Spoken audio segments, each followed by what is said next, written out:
This is our Jake's Farmyard mini hopper silo style grain dispenser.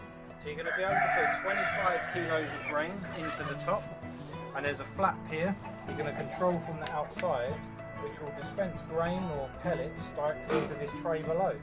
So it'll allow you not to waste food, and it's going to allow you to store larger quantities, so it's ideal for any small holding, and it's going to make your life a lot easier. So I'm going to put this grain into here now.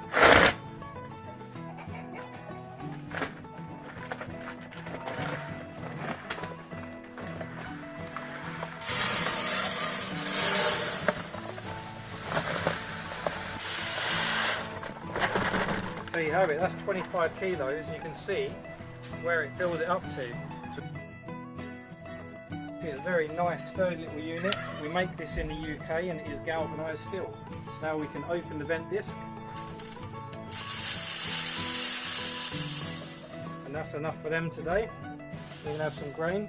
Maybe they will kick it out, but you know, if there's not too much, you're going to be able to maintain it and not make too much of a mess.